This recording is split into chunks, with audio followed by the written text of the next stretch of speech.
Hi ಎಲ್ಲರಿಗೂ ನಮಸ್ಕಾರ, welcome back to my channel. ಇವತ್ತು ಆಗಸ್ಟ್ 15ನೇ ತಾರೀಕು ಇಂಡಿಪೆಂಡೆನ್ಸ್ ಡೇ. ನಮ್ಮ ಭಾರತೀಯರೆಲ್ಲರಿಗೂ ಸ್ವಾತಂತ್ರ್ಯ ದಿನದ ಶುಭಾಶಯಗಳು. ಸೊ ನಾಳೆ ನಮಗೆ ವರಮಹಾಲಕ್ಷ್ಮಿ ಹಬ್ಬ ಇರೋದು, ಅದಕ್ಕೋಸ್ಕರ ನಾವು ಇಲ್ಲಿ ಟೆಂಪಲ್ ಹತ್ರ ಬಂದಿದ್ವಿ, ಅಂದರೆ ಬುದ್ಧ ಟೆಂಪಲ್ ದೇವಸ್ಥಾನದ ಹತ್ರ. ಇಲ್ಲಿ ನಮಗೆ ಕ್ಯಾಂಡಲ್ ಸಿಗುತ್ತೆ. ಇಲ್ಲಿ ಒಂದು ತಾವರೆ ಹೂವಿನ ಥೀಮಲ್ಲಿ ಇರುವಂಥ ಕ್ಯಾಂಡಲ್ ಇರುತ್ತೆ. ಸೊ ಆ ಕಡೆ ಈ ಕಡೆ ಲಕ್ಷ್ಮಿಗೆ ಚೆನ್ನಾಗಿ ಕಾಣಿಸುತ್ತೆ ಅಂತ ಅಂದ್ಬಿಟ್ಟು ತೊಗೊಂಡೆ. ನಾನು ದೀಪ ಕೂಡ ಹಚ್ತೀನಿ. ಇದು ಡೆಕೋರೇಟಿವ್ ಪರ್ಪಸ್ಗೋಸ್ಕರ ಯೂಸ್ ಮಾಡೋಕ್ಕಷ್ಟೇ. ಇದು ದೇವಸ್ಥಾನದ ಹತ್ರ ಇರೋವಂಥ ಅಂಗಡಿ. ಇಲ್ಲಿ ಚೀನಿಯರು ಪೂಜೆ ಮಾಡುವಂಥ ದೇವ್ರ ವಿಗ್ರಹಗಳೆಲ್ಲ ಸಿಗುತ್ತೆ, ಜೊತೆಗೆ ದೀಪಗಳೆಲ್ಲ ಸಿಗುತ್ತೆ. ಅಂದರೆ ಅಲ್ಲಿರೋದೆಲ್ಲ ಕ್ಯಾಂಡಲ್ ಥೀಮಲ್ಲಿರೋ ಲೈಟ್ಗಳಿರೋದು. ಮತ್ತು ಇಲ್ಲಿ ನೀವು ಚೀನಿಯರು ಪೂಜೆ ಮಾಡುವಂಥ ದೇವ್ರ ವಿಗ್ರಹಗಳನ್ನ ನೋಡ್ಬೋದು. ಇಲ್ಲೂ ಕೂಡ ಲಕ್ಷ್ಮಿ ಥರನೇ ಕಾಣಿಸುವಂಥ ವಿಗ್ರಹ ಇದೆ. ಮತ್ತು ತೊಡೆ ಮೇಲೆ 2 ಮಕ್ಕಳನ್ನ ಕೂರಿಸ್ಕೊಂಡಿರೋವಂಥ ಒಂದು ವಿಗ್ರಹ ಇತ್ತು. ಇದನ್ನು ನೋಡೋಕ್ಕೆ ಸೇಮ್ ಸಂತಾನ ಲಕ್ಷ್ಮಿ ಥರನೇ ಕಾಣಿಸ್ತಾ ಇತ್ತು. ಇಲ್ಲೂ ಕೂಡ ಅವರು ದುಡ್ಡಿನ ಹಬ್ಬ ಮಾಡ್ತಾರೆ. ನಾವು ಹೇಗೆ ವರಮಹಾಲಕ್ಷ್ಮಿ ಹಬ್ಬ ಮಾಡ್ತೀವೋ ಅದೇ ಥರ ದುಡ್ಡಿನ ಪೂಜೆ ಮಾಡುವಂಥ ಹಬ್ಬ ಮಾಡ್ತಾರೆ. ಸೊ ಈಗ ನಾನಿಲ್ಲಿ 2 ಕ್ಯಾಂಡಲ್ನ ನೋಡಿದೆ. ಇದನ್ನು 2 ತೊಗೋತಾ ಇದ್ದೀನಿ. ಇದು ಒಂದೊಂದು ಕ್ಯಾಂಡಲ್ಗೆ 180 ರೂಪಾಯಿ ಅಂತ ಹೇಳಿದ್ರು.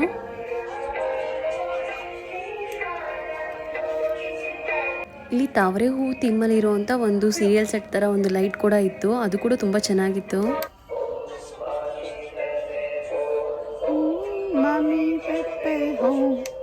ಈಗ ನೆಕ್ಸ್ಟ್ ನಾವು ಒಂದು ಫ್ಲವರ್ ಮಾರ್ಕೆಟ್ಗೆ ಹೋಗ್ತಾ ಇದ್ದೀವಿ ಹೂಗಳು ತಗೊಳ್ಳೋದಕ್ಕೆ.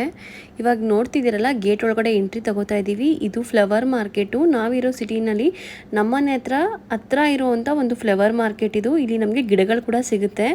ಅಂಗಡಿ ಒಳಗಡೆ ಎಷ್ಟು ಫ್ಲವರ್ಸ್ ಇರುತ್ತೆ ಅಂತ ತೋರಿಸ್ತೀನಿ ಈಗ ನಿಮಗೆ.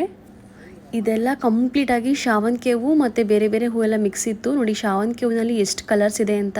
ಬಟ್ ನಾವು ಈ ಶಾವಂತಿಗೆ ಹೂನ ಫುಲ್ ಇಲ್ಲೇನು ಬೊಕ್ಕೆ ಥರ ಇಟ್ಟಿದ್ದಾರೆ, ಕಂಪ್ಲೀಟಾಗಿ ಅದನ್ನೇ ತೊಗೋಬೇಕು. ಇಲ್ಲಿ ನಮಗೆ ಲೂಸ್ ಫ್ಲವರ್ಸ್ನ ಕೊಡಲ್ಲ, ಕಂಪ್ಲೀಟಾಗಿ ಏನೇನು ಬೊಕ್ಕೆ ಥರ ಇಟ್ಟಿರ್ತಾರೆ ಆ ಬೊಕ್ಕೆ ಕಂಪ್ಲೀಟಾಗಿ ತೊಗೋಬೇಕಾಗುತ್ತೆ. ಆಮೇಲೆ ಈ ಥರ ಹೂನ ತೊಗೊಂಡು ನನ್ನ ಮನೆಯಲ್ಲಿ ಕಟ್ಕೋಬೇಕು. ಸೊ ನಾನಿಲ್ಲಿ ಇವಾಗ ಕಲರ್ಸ್ನ ಚೂಸ್ ಮಾಡ್ತಿದ್ದೀನಿ, ಯಾವ ಹೂವು ಬೇಕು ಅಂತ. ನಾನಿಲ್ಲಿ ಒಂದು ಮೆರೂನ್ ಕಲರ್ ಮತ್ತು ಇನ್ನೊಂದು ಡಾರ್ಕ್ ಪರ್ಪಲ್ ಕಲರ್ ಇರುವಂಥ ಶಾವಂತಿಗೆ ಹೂವನ್ನ ತಗೋತಾ ಇದ್ದೀನಿ. ಈ ಫ್ಲವರ್ ಶಾಪಲ್ಲಿ ಒಂದು ಶಾವಂತಿಗೆ ಹೂ ಬೊಕ್ಕೆಗೆ 26 MB ಅಂತ ಹೇಳಿದ್ರು. ಅಂದರೆ ಆಲ್ಮೋಸ್ಟ್ ಇಂಡಿಯನ್ ರುಪೀಸಲ್ಲಿ 250 - 300 ರೂಪಾಯಿ ಆಗುತ್ತೆ. ನಾವು ಹಿಂದ್ಗಡೆ ಕಾಣಿಸ್ತಿರೋ ಅಂಗಡಿನಲ್ಲಿ 2 ಕಲರ್ ಶಾವಂತಿಗೆ ತೊಗೊಂಡ್ವಿ. ಒಂದು ಮೆರೂನ್ ಕಲರ್ ಮತ್ತು ಇನ್ನೊಂದು ಯೆಲ್ಲೋ ಕಲರು. ಸೊ ಇನ್ನೊಂದು ಯಾವ್ದಾದ್ರು ಒಂದು ಕಲರ್ ನೋಡೋಣ ಅಂತ ಅಂದ್ಕೊಂಡಿದ್ದೀವಿ. ಮುಂದೆ ಒಂದು ಅಂಗಡಿನಲ್ಲಿ, ಅಲ್ಲಿ ಕಾಣಿಸ್ತಿರೋ ಅಂಗಡಿನಲ್ಲಿ ಬೇರೆ ಕಲರ್ಸ್ ಇದೆ. ಸೊ ನೋಡೋಣ ಸಿಗುತ್ತಾ ಅಂತ.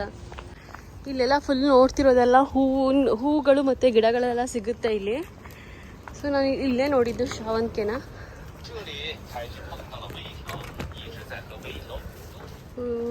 ಇಲ್ಲೂ ಇದೆ ಶಾವಂತಿಗೆ ಹೂವು, ಬಟ್ ಕಲರು ನೀಲಿ ಕಲರ್ ಶಾವಂತಿಗೆ ಇಲ್ಲ. ಸೊ ಇಷ್ಟು ಕಲರ್ ಇದೆ. ಇಷ್ಟು ಕಲರಲ್ಲಿ ಒಂದು ಕಲರ್ ತೊಗೋಬೇಕು ನಾನೀಗ. 你好，多少钱这个？这边的都是18块钱。18块。18块钱一束。你可以show。ಅಂಗಡಿಯಿಂದ ಒಂದು ಅಂಗಡಿ ತುಂಬ ಡಿಫ್ರೆನ್ಸ್ ಇದೆ. ಅಲ್ಲಿ ಒಂದು ಫುಲ್ ಕಟ್ಟಿಗೆ 250 ರೂಪಾಯಿ ಹೇಳಿದ್ರು. ಇಲ್ಲಿ ನನಗೆ 200 ಕೊಡ್ತಾ ಇದ್ದಾರೆ ಒಂದು ಕಟ್ನ. ಸೊ ನಾನಿಲ್ಲಿ ಈ ಥರ ಕಲರ್ ಒಂದು ಪರ್ಪಲ್ ಕಲರ್ ಈ ಥರದೊಂದು ತಗೋತಾ ಇದ್ದೀನಿ. ಇಲ್ಲಿ ತಾವರೆ ಹೂ ಇದೆ. ಸೊ ತಾವರೆ ಹೂ ತಗೊಳ್ಳೋಣ ಈಗ. ಪರ್ಪಲ್ ಕಲರ್ ಪುಟ್ಟ ಶಾವಂತಿಗೆ ಹೂ, ಚೆಂಡು ಹೂ ಮತ್ತು ತಾವರೆ ಹೂ ಇದೆ ಇಲ್ಲಿ.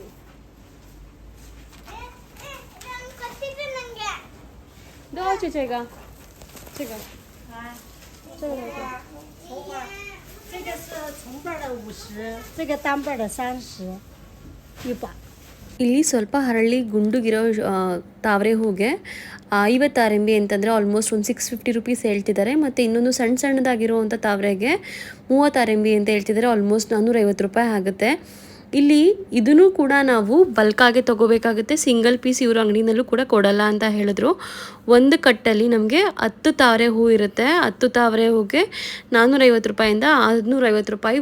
10 ಹೂಗೆ ಇಷ್ಟು ರೇಟ್ ಪರವಾಗಿಲ್ಲ ಅಂತ ನನಗೂ ಅನ್ನಿಸ್ತು. ಯಾಕೆಂದರೆ ನಮ್ಮ ಕಡೆ ಹಬ್ಬದ ಟೈಮಲ್ಲಿ ತಾವರೆ ಹೂ, ಮಲ್ಲಿಗೆ ಹೂ ಎಲ್ಲ ಕೂಡ ಕಾಸ್ಟ್ಲಿನೇ ಇರುತ್ತೆ. ಒಂದು ತಾವರೆಗೆ ಆಲ್ಮೋಸ್ಟ್ 100 - 150 ರೂಪಾಯಿ ಇರುತ್ತೆ ಕೆಲವು ಸಲ. ಇನ್ನು ಇಲ್ಲಿ ಒಂದಷ್ಟು ಹಸಿರು ಕಲರ್ ಶಾವಂತಿಗೆ ಹೂ ಎಲ್ಲ ಇಟ್ಟಿದ್ರು. ಕೊಡೋದಿಲ್ಲ ಕೆಜಿ ಲೆಕ್ಕದಲ್ಲಿ, ಗ್ರಾಮ್ ಲೆಕ್ಕದಲ್ಲಿ ತಗೊಳಂಗಿದ್ರೆ ಫುಲ್ ಹಿಂಗೆ ಕಟ್ಟೆ ತಗೋಬೇಕು. ಪ್ರತಿಯೊಂದು ನೋಡಿ, ನಾವು ಲೋಟಸ್ನು ಕೂಡ ಕಟ್ಟೆ ತಗೊಂಡಿದ್ದೀವಿ, ಒಂದು ಕಟ್ಟು ಫುಲ್ಲು. ಸೊ ಒಂದು ಕಟ್ಟಿಗೆ ಇಲ್ಲಿ ಎಷ್ಟು ಇದೆ, 10 ಇದೆ, 10 ಲೋಟಾಸ್ ಇದೆ. 10 ಲೋಟಾಸ್ಗೆ ನಾವು ಕೊಟ್ಟಿರೋದು 450 ರೂಪಾಯಿ.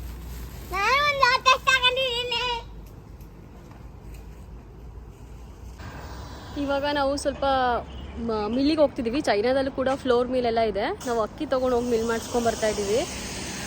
ಏನಕ್ಕೆ ಅಂತಂದರೆ ಈ ಅಕ್ಕಿ ಹಿಟ್ಟು ಸಿಗುತ್ತೆ, ಬಟ್ ಆಲ್ರೆಡಿ ಅವರು ಸ್ವಲ್ಪ ಏನು ಹೇಳ್ತಾರೆ, ಸೋಡಾ ಥರ ಬರುತ್ತಲ್ಲ, ಅದನ್ನು ಹಾಕ್ಬಿಟ್ಟಿರ್ತಾರೆ. ಅದು ತುಂಬ ಊದ್ಬಿಡುತ್ತೆ, ಅದರಲ್ಲೆಲ್ಲ ನಿಪ್ಪಟ್ಟು ಮಾಡೋಕ್ಕಾಗಲ್ಲ. ಸೊ ನಾವೇ ಸೋನಾ ಮಸೂರಿ ರೈಸ್ ತೊಗೊಂಡೋಗಿ ಸ್ವಲ್ಪ ಅಕ್ಕಿ ಹಿಟ್ಟನ್ನ ಮಾಡಿಸ್ಕೊಂಬರೋಣ ಅಂತ ಹೋಗ್ತಾ ಇದ್ದೀವಿ.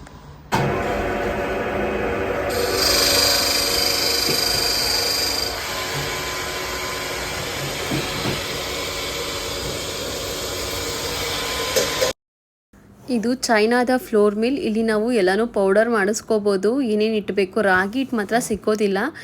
ಮಿಕ್ಕಿರೋದು ಗೋಧಿ ಆಗಿರ್ಬೋದು, ಮತ್ತು ಇವ್ರ ಕಡೆ ನವಣೆ ಇರ್ಬೋದು, ಮತ್ತು ಕಾಳುಗಳು, ಅದನ್ನೆಲ್ಲನೂ ಗ್ರೈಂಡ್ ಮಾಡಿಸ್ಕೋಬೋದು. ನಾನಿಲ್ಲಿ ಬಂದು ರೆಗ್ಯುಲರಾಗಿ ಜೋಳ ಮತ್ತು ಹಸಿರು ಕಾಳನ್ನು ಮಿಲ್ ಮಾಡಿಸ್ಕೋತೀನಿ. ರೊಟ್ಟಿಗೆ ಚೆನ್ನಾಗಾಗುತ್ತೆ ಸಾಫ್ಟಾಗಿ. ಇವತ್ತಿಲ್ಲಿ ನಾನು ಅಕ್ಕಿ ಹಿಟ್ಟನ್ನ ಮಿಲ್ ಮಾಡ್ಸೋಕ್ಕೆ ಬಂದೆ. ಇದು ಸೇಮ್ 15ನೇ ತಾರೀಕೆ. ಸ್ವಲ್ಪ ಮಡಿಯಾಗಿ ದೇವರಿಗೆ ನಿಪ್ಪಟ್ಟು ಮಾಡಿಡಬೇಕು ಅಂತ ಅಂದ್ಬಿಟ್ಟು ಫ್ರೆಶ್ ಆಗಿ ಅಕ್ಕಿನಲ್ಲಿ ನಾನು ಪೌಡರ್ ಮಾಡಿಸ್ಕೊತಾ ಇದ್ದೀನಿ. ಸೊ ಚೈನಾದ ಮಿಲ್ಲು ನೋಡೋಕ್ಕೆ ಈ ಥರ ಇದೆ. ಇಲ್ಲಿ ಇವರು ತುಂಬಾ ಕಾಳುಗಳನ್ನ ಪೌಡರ್ ಮಾಡಿಸ್ಕೊಂಡು ಗಂಜಿ ಮಾಡ್ಕೊಂಡು ಕುಡಿತಾರೆ ಚೈನೀಸ್ ಇಲ್ಲಿ. ಸೊ ಆ್ಯಕ್ಚುಲಿ ನಾನು ನಿಪ್ಪಟ್ಟಿಗೆ ಅಂತ ಅಂದ್ಬಿಟ್ಟು ಅಕ್ಕಿ ಹಿಟ್ಟನ್ನ ಮಿಲ್ ಮಾಡಿಸ್ಕೊಂಡು ಬಂದಿದ್ದು. ಅದು ಏನಾಗೋಯ್ತು ಅಂದರೆ ನೋಡಿ, ಈ ಥರ ಆಗಿದೆ, ಈ ಥರ ಕಲರ್ ಬರ್ತಿದೆ ನಿಪ್ಪಟ್ಟು. ಇದು ಅಕ್ಕಿದರಲ್ಲೇ ಆಗ್ತಿರೋದು. ಏನು ಪ್ರಾಬ್ಲಮ್ ಆಗಿದೆ ಅಂತ ನಿಮ್ಗೆ ನಾನು ಹೇಳ್ತೀನಿ ನೋಡಿ. ಅದು ರೆಡಿ ಆದ್ಮೇಲೆ ಈ ಥರ ಕಲರ್ ಆಗ್ತಿದೆ. ನಾನು ಹೋಗಿರೋ ಮಿಲ್ಲಲ್ಲಿ ಅಕ್ಕಿ ಹಿಟ್ಟನ್ನ ನಾನು ಕೇಳಿದ್ದವ್ರಿಗೆ ಅಕ್ಕಿ ಹಿಟ್ಟು ಮಿಲ್ ಮಾಡಿಕೊಡಿ ಅಂತ. ಬಟ್ ಏನಂತ ಅಂದರೆ ವಿಚಾರ ಅಂದರೆ, ಅವ್ರು ಫಸ್ಟು ಬರೀ ಅಕ್ಕಿ ಹಿಟ್ಟನ್ನ ಮಾತ್ರ ಮಾಡಿಕೊಡಲ್ಲ. ಬಿಕಾಸ್ ನಾನು ಇಲ್ಲಿ ಇಂಡಿಯಾದ ಸೋನಾ ಮಸೂರಿ ಅಕ್ಕಿನ ತೊಗೊಂಡೋಗಿದ್ದು, ಚೈನಾದು ಸ್ಟಿಕ್ಕಿ ರೈಸ್ ಅಂತ. ಚೈನಾದಲ್ಲಿ ಸ್ಟಿಕ್ಕಿ ರೈಸ್ ಇದೆ ಅಂತ ಅಂದ್ಬಿಟ್ಟು ನಾನು ಇಂಡಿಯಾದ ಸೋನಾ ಮಸೂರಿ ಏನಿದೆ ಅದನ್ನು ತೊಗೊಂಡೋಗಿದ್ದೆ.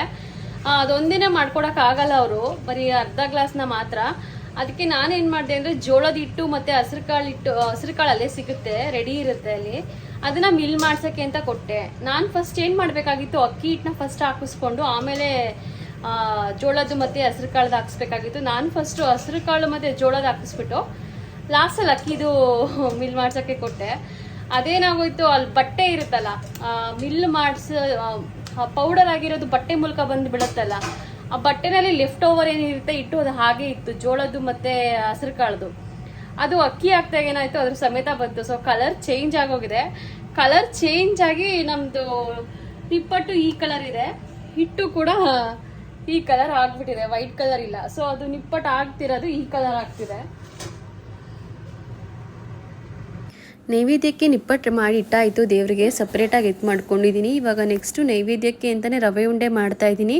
ನಾನು ಇದನ್ನು ಹಿಂದಿನ ದಿನ ಮಾಡ್ತಿರೋದು ಆಗಸ್ಟ್ 15ನೇ ತಾರೀಕು. ಸೊ ಮಾರನೇ ದಿನ ನಾನು ಒಬ್ಬಟ್ಟು ಮಾಡ್ಕೊಳ್ಳೋಕ್ಕೆ ಬೆಳಗ್ಗೆ ಟೈಮ್ ಸಾಕಾಗುತ್ತೆ. ಇದೆರಡು ದಿನ ಹಿಂದಿನ ದಿನವೇ ಮಾಡಿಕೊಂಡ್ರೆ ಅಂತ ನಿಪ್ಪಟ್ಟು ಮತ್ತು ರವೆ ಉಂಡೆನ ಹಿಂದಿನ ದಿನವೇ ಮಾಡಿಕೊಂಡೆ. ಇಲ್ಲಿ ನಮಗೆ ರವೆ ಸಿಗೋದೇ ಬೇರೆ ಥರ ಚೈನಾದಲ್ಲಿ. ಸೊ ನಾನು ಈ ರವೆನಲ್ಲಿ ಇದೇ ಥರನೇ ಆಗೋದು ರವೆ ಉಂಡೆ, ಸೂಜಿ ರವೆ ಅಂತ ಹೇಳ್ತಾರಲ್ಲ ಆ ಥರ ಸಿಗೋದು. ಸೊ ರವೆ ಉಂಡೆ ಇವಾಗ ರೆಡಿಯಾಗಿದೆ. ಟೈಮ್ ಈಗ 7:30 ಆಯಿತು. ವರಮಹಾಲಕ್ಷ್ಮಿ ಹಬ್ಬದ ಹಿಂದಿನ ದಿನ 15ನೇ ತಾರೀಕು. ನಾನು ಇವಾಗ ಶಾವಂತಿಗೆ ಹೂವು ಏನು ತೊಗೊಂಬಂದಿದ್ದೆ ಅದನ್ನೆಲ್ಲ ಈ ಥರ ಪೋಣಿಸ್ತಾ ಇದ್ದೀನಿ. ಬಿಕಾಸ್ ಇದು ನನಗೆ ಶಾವಂತಿಗೆ ಕಟ್ಟೋಕ್ಕೆ ಕಷ್ಟ ಆಗುತ್ತೆ. ಸೊ ಈ ಥರ ಆಲ್ಟರ್ನೇಟಿವ್ ಆಗಿ ಒಂದಕ್ಕೊಂದು ಪೋಣಿಸಿದ್ರೆ ಚೆನ್ನಾಗಿ ಕಾಣಿಸುತ್ತೆ, ಸಿಂಗಲ್ ಫ್ಲವರ್ ಮತ್ತು ಮಲ್ಟಿಪಲ್ ಕಲರು. ಸೊ ಇವಾಗ ನಾನು ಇದನ್ನು ಮಾಡ್ತಾ ಇದ್ದೀನಿ. ಹೂವಿನ ಕೆಲಸ ಮುಗಿಸ್ಕೋತಾ ಇದ್ದೀನಿ. ಹೂವಿನ ಕೆಲಸ ಎಲ್ಲ ಮುಗಿದ್ಮೇಲೆ ರಾತ್ರಿ ಊಟ ಆದಮೇಲೆ ಒಂದು ವಾಕಿಗೆ ಬಂದು ಹಣ್ಣುಗಳು ತೊಗೊಳ್ಳೋಣ ಅಂತ ಅಂದ್ಕೊಂಡ್ವಿ. ಸೊ ರಾತ್ರಿ ಬಂದು ಈಗ ಒಂದು 9 ಗಂಟೆ 9:30 ಆಗಿದೆ. ಇವಾಗ ನಾವು ಹಣ್ಣುಗಳು ತೊಗೋತಾ ಇದ್ದೀವಿ. ಮಾಮೂಲಿ ಮಧ್ಯಾಹ್ನನೇ ಒಂದಷ್ಟು ಗ್ರೇಪ್ಸ್ ಎಲ್ಲ ತೊಗೊಂಬಂದಿದ್ವಿ. ಇವಾಗ ನಮಗೆ ಬೇಕಾಗಿದ್ದು ಬಾಳೆಹಣ್ಣು ಮತ್ತು ಒಂದಷ್ಟು ಕಿತ್ಳೆಹಣ್ಣು ಬೇಕಾಗಿತ್ತು. ಸೊ ಅದನ್ನು ತೊಗೊಂಡೋಗೋಣ ಅಂತ ಬಂದ್ವಿ. ಸೊ ಹಣ್ಣಿನ ಕೆಲಸನೂ ಕೂಡ ಮುಗೀತು. ಸೊ ಇವತ್ತು ವರಮಹಾಲಕ್ಷ್ಮಿ ಹಬ್ಬ ಬೆಳಗ್ಗೆ ಆಲ್ಮೋಸ್ಟ್ 4:45 ಆಯಿತು. ಇವಾಗ ನಾನು ಕೆಲಸ ಸ್ಟಾರ್ಟ್ ಮಾಡಬೇಕು. ನಾನು ಮಡಿಯಾಗಿ ದೇವ್ರನ್ನ ಕೂರಿಸಿದ್ದೀನಿ ಈಗ. ಸೊ ಇವಾಗ ದೇವರಿಗೆ ಅಲಂಕಾರ ಮಾಡಬೇಕು. ಬಾಗ್ಲತ್ರ ಸಿಂಪಲಾಗಿ ಒಂದು ಲೋಟಸ್ ರಂಗೋಲಿ ಬಿಟ್ಟಿದ್ದೀನಿ. ಯಾಕೆಂದರೆ ಅಪಾರ್ಟ್ಮೆಂಟ್ ಕ್ಲೀನ್ ಮಾಡೋರು ಬಂದು ಒಂದ್ಸಲ ಒರೆಸ್ಕೊಂಡು ಹೋಗ್ಬಿಡ್ತಾರೆ ಮಧ್ಯಾಹ್ನ ಟೈಮು. ಅವ್ರಿಗೆ ಗೊತ್ತಾಗಲ್ಲ ಏನೋ ಡಸ್ಟ್ ಅಂತ ಅನ್ಕೋತಾರೆ. ನಿನ್ನೆ ಈ ಕಲರ್ ಹಾರ ಮಾಡ್ಕೊಂಡಿದ್ದೆ ಶಾವಂತಿಗೆ ಹೂವಲ್ಲಿ. ಸೊ ಈಗ ಹಾರ ಮುಡ್ಸೋಣ ದೇವ್ರಿಗೆ.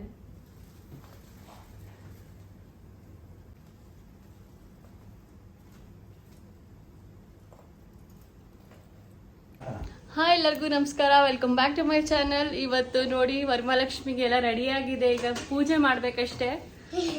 ಕುಂಕುಮಾರ್ಚನೆ ಮತ್ತು ಪುಷ್ಪಾರ್ಚನೆ ಮಾಡಿ ತಾಯಿಗೆ ವರಮಹಾಲಕ್ಷ್ಮಿಗೆ ಪೂಜೆ ಮಾಡೋಣ ಬನ್ನಿ.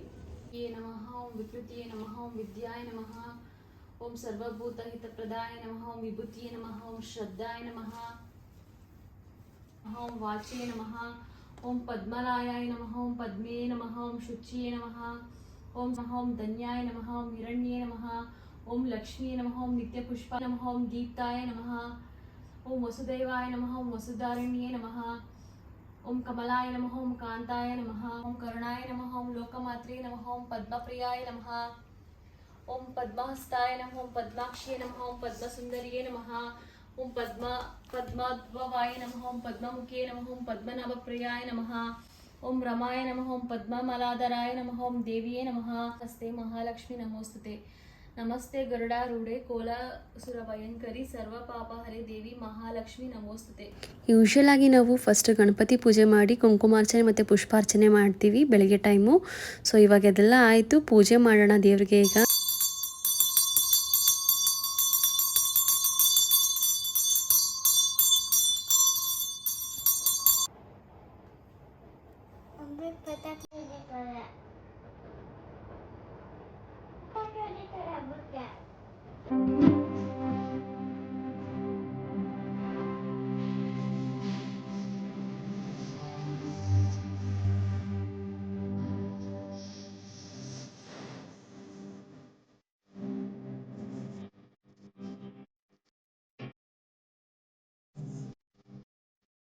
ಸಂಜೆ ಮತ್ತೆ ದೇವ್ರ ಪೂಜೆ ಟೈಮ್ಗೆ ನಾವು ಕುಂಕುಮಕ್ಕೆ ಕರೆದಿದ್ವಿ. ಸೊ ಅವರು ಕೂಡ ಬಂದಿದ್ದರು.